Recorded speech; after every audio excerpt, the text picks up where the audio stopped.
मैं आज कह रहा हूँ, मैं तो खुल के कह रहा हूँ कि मिड्डा साहब को अभी जींद की गलियों में लेके चलो, साथ में चलूँगा, वहाँ होगी पारदर्शिता। एक चर्चा ये भी चल रही है सोशल मीडिया पर, प्रदीप गिल को अगर कांग्रेस टिकट नहीं देती तो वो लोकदल का दामन थाम सकते हैं। धन्यवाद है आपका इस सवाल के लिए। कुछ मेरे प्रतिद्वंदी जो मुझसे घबराए हुए थे। नमस्कार, मैं अमनदीप पिलानिया और आप देख रहे हैं पंजाब केसरी टीवी। हरियाणा में राजनीतिक सरगर्मियां तेज हो चुकी हैं और 1 अक्टूबर को हरियाणा में विधानसभा चुनाव होने जा रहे हैं। हरियाणा की बात करें तो जींद का जिक्र हर चुनाव में होता है, क्योंकि जींद को हरियाणा की राजनीतिक राजधानी कहा जाता है। चुनाव को लेकर सभी उम्मीदवार धरातल पर कड़ी जोर मेहनत कर रहे हैं। जींद की बात करें तो जींद में प्रबल दावेदार प्रदीप गिल भी हैं, जो लगातार भाईचारा बैठक के बाद एक यात्रा उन्होंने जींद विधानसभा के 36 गांव और 31 वार्ड में निकाली थी। हरियाणा मांगे हिसाब। प्रदीप गिल ने जींद के विधायक कृष्ण मिड्डा से जींद के कार्यों का हिसाब मांगा। वहीं पर दीपेंद्र हुड्डा प्रदेश स्तर पर भाजपा से 10 सालों का कार्य का हिसाब मांग रहा है। प्रदीप गिल हमारे साथ मौजूद हैं। विधानसभा चुनाव को महज 1 महीने का समय रह चुका है। टिकटों के लिए कड़ी मेहनत सभी उम्मीदवार करें। प्रदीप जी, पंजाब केसरी में आपका स्वागत है। जी धन्यवाद।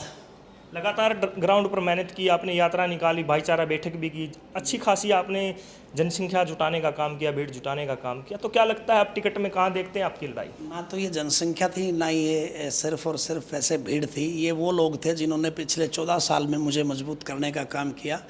2010 में जब मैंने पहली बार एक आम परिवार से मैंने राजनीति में शुरुआत करी, 2010 का पहला जिला परिषद का चुनाव मेरी वाइफ ने लड़ा। उसके बाद से लगातार मैं इन लोगों से इन टच था और 2011 से फिर मुझे जिम्मेवारियां भी रही, पार्टी में बड़े बड़े मैं पदों पर रहा, तो मैंने धरातल पर काम किया। अपने आप को कभी बड़ा नहीं माना, तो लोगों से बीच का था आदमी।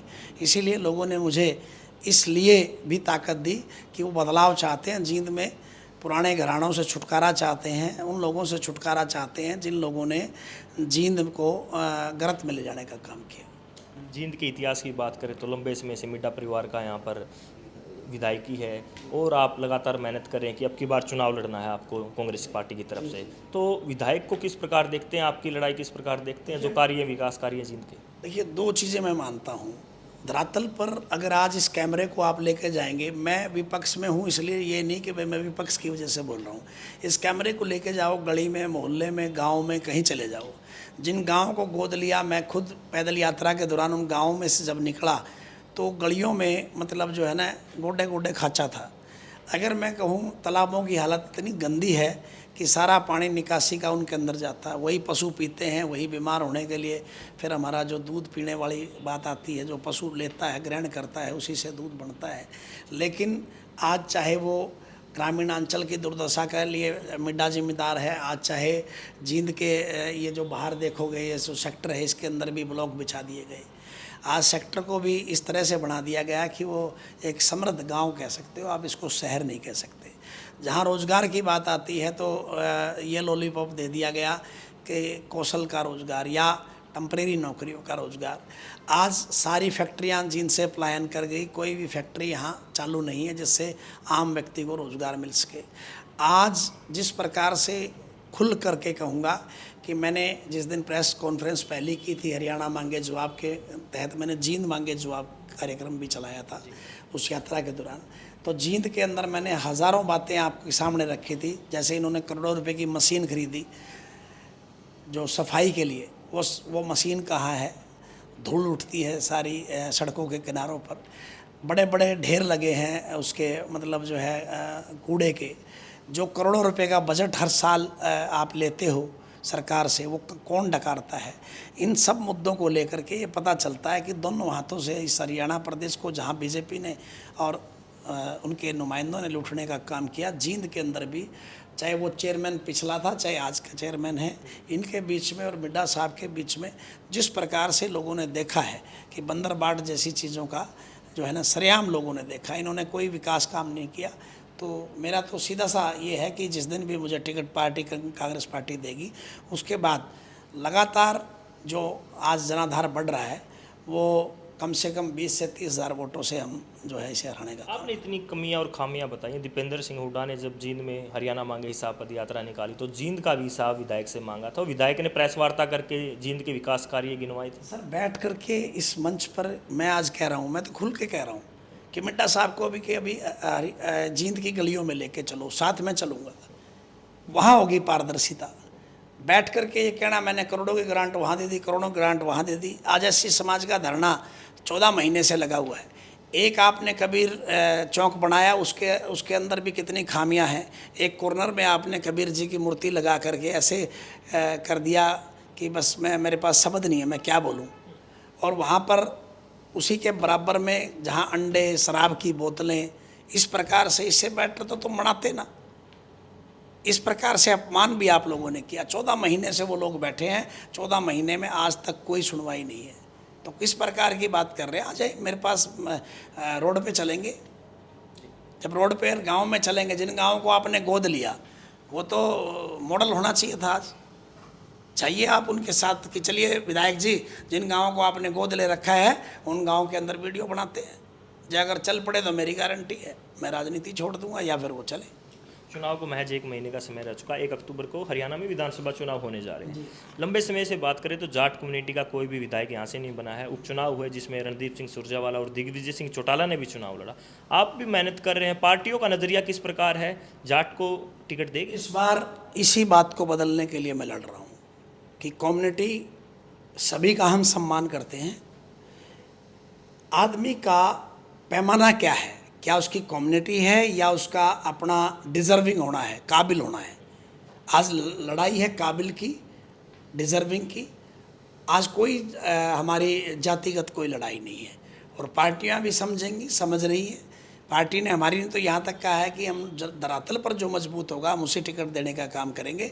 और 100% मुझे लगता है कि काबिलियत और मेरे काम के उस पर पार्टी नेतृत्व राहुल गांधी से लेकर के भूपेंद्र हुड्डा जी, दीपेंद्र जी, उदय भान जी और शीर्ष नेतृत्व प्रभारी जी हमारे बावरिया जी, इन सब को ये पता है कि धरातल पर मजबूत कौन है।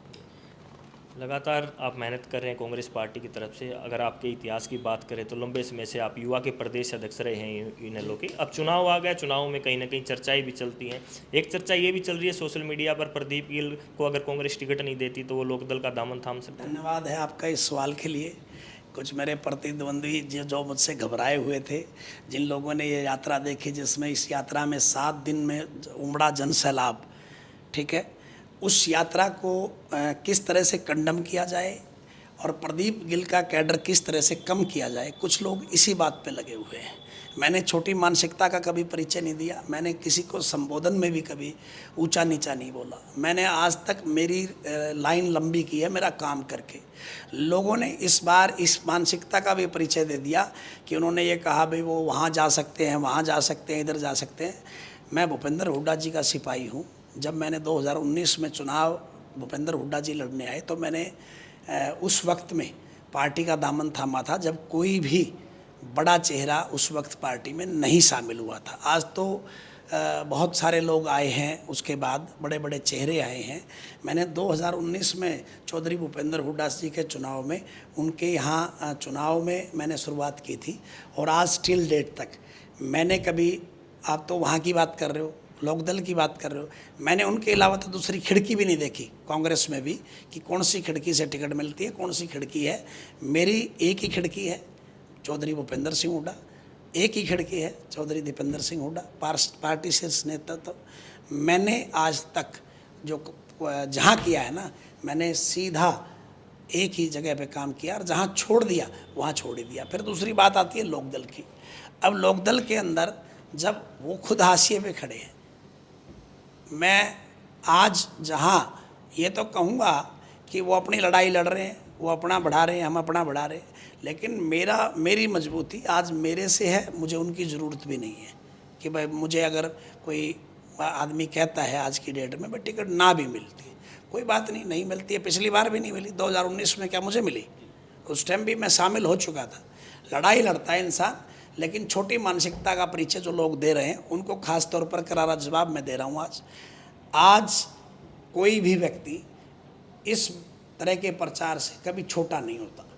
आप अपनी लड़ाई लड़ें, अच्छी मानसिकता का परिचय दें, और अगर आपको ये है कि भाई मेरा कद बढ़ रहा है या मेरे कद से आपको प्रॉब्लम है, तो आप जाकर के जब भी पार्टियां चुनाव लड़ें, आप निर्दलीय लड़ लें, आप कोई और काम कर लें, लेकिन किसी व्यक्ति को इस तरह से छोटी मानसिकता का परिचय नहीं देना चाहिए, मैं तो यही कहूँगा। और इसके अलावा क्या कहूँ, किसी को गाली देने की तो मेरी आदत नहीं है, ना मैं किसी को ये कहता कि वो वहाँ चला गया, वो वहाँ चला गया। मैं अभी भी दिल्ली से आया हूँ, पार्टी नेतृत्व को मैंने अपना जो है ना किया हुआ काम दिखा दिया। अब पार्टी नेतृत्व ने फैसला करना है कि किसको टिकट देनी है, किसको नहीं देनी। लगता है कि सर्वे में मतलब लड़ाई लड़ी जाएगी? मैं आश्वस्त हूँ, मैं आश्वस्त 100% हूँ। जिस प्रकार मेरे नेता की एक वो रही है, सोच रही है, चौधरी दीपेंद्र हुड्डा से लेकर चौधरी भूपेंद्र हुड्डा और उदयभान से लेकर के राहुल गांधी जी तक की, एक तो वो चाहते हैं कि नए नौजवान चेहरे आएँ जो ऊर्जावान हो, काम करने वाले हों, और जो जिनका जो है ना अपने धरातल पर वो मजबूत भी होने चाहिए। और मुझे लगता है कि इस बार जितनी मेहनत मैंने और मेरी टीम ने की है और लोगों ने जितना मुझे प्यार दिया, सम्मान दिया है, उससे ऊपर कैडर पे एक बहुत अच्छी आवाज़ में दिल्ली गया था, तो वहाँ पर भी मुझे लगा कि इस बार 100% मैं आश्वस्त हूँ कि जींद की जनता और कांग्रेस पार्टी बदलाव 100% करेगी। चुनाव की तैयारियां चल रही हैं, आप भी अपनी फील्ड पर तैयारियां कर रहे हैं। मुख्य रूप से सभी धरातल पर अपने अपने एजेंडों को लेकर चलते हैं। जींद के लिए आपने क्या सोचा है? सर, मैं सबसे बड़ी तो ये एक प्रथा ख़त्म करना चाहूँगा कि आज इस जींद में कुछ घरानों का ही दबदबा रहा। क्यों? अगर वो अच्छे होते, मुझे डॉक्टर के बेटे में डॉक्टर बनने में मुझे कोई आपत्ति नहीं कि बनने चाहिए, अच्छा IAS ऑफिसर बनना चाहिए, उसका बेटा भी बन सकता है। लेकिन इन्होंने जिन्होंने इस जींद को दीमक की तरह खोखला करने का काम किया है, इस बार लड़ाई इनके खिलाफ है, 100% इनके खिलाफ लड़ाई है। और अगर मुझ जैसे व्यक्ति को अगर मौका मिला तो एक बात कहूँगा, हमारा विधायक ईजी अवेलेबल होना चाहिए, हमें आसानी से मिल सके, क्योंकि मैं कार्यकर्ता हूँ, इसलिए मुझे पता है कि वर्कर की पीड़ा क्या होती है। वर्कर की पीड़ा ये होती है कि वो कोई भी समस्या लेकर के जाता है, अपनी गली की, मोहल्ले की, अपने घर की, अपने परिवार की, अपने रोज़गार की लेके जाता है, तो उसकी सुनवाई होनी चाहिए, उसकी बात को सुना जाना चाहिए। लेकिन यहाँ तो इस तरह के लोगों ने अपना जो है ना वो किया है, लोगों ने राज किया है, मैं कहूँगा, क्योंकि वो लोग राजे थे, ना कि वो सेवक थे। तो उस पैमाने को बदलेंगे और जींद की जनता को एक विश्वास दिलाता हूँ, गली से लेकर के आपकी पानी की समस्या से लेकर के, आपके स्वास्थ्य की समस्या से लेकर के, आपके बच्चों के रोज़गार की समस्या से लेकर के, आपकी अच्छी लेवल की एजुकेशन से लेकर के, हर उस पे काम करने का मैं प्रयास करूँगा। अगर आपने मुझे और पार्टी ने मुझे मौका दिया तो 100% ये बदलाव होगा। चुनाव के समय देखते हैं मेहनत करने वाले नेता कार्यकर्ता देखते रह जाते हैं, पैरासूट कैंडिडेट आते हैं और टिकट को ले जाते हैं, किस प्रकार देखते हैं अगर ऐसा हुआ तो? देखिए, शायद इस बार ऐसा नहीं होने वाला, और मैं लगातार फील्ड में था। 7 दिन की पैदल यात्रा 125 से 150 किलोमीटर के बीच में हम लोगों ने की।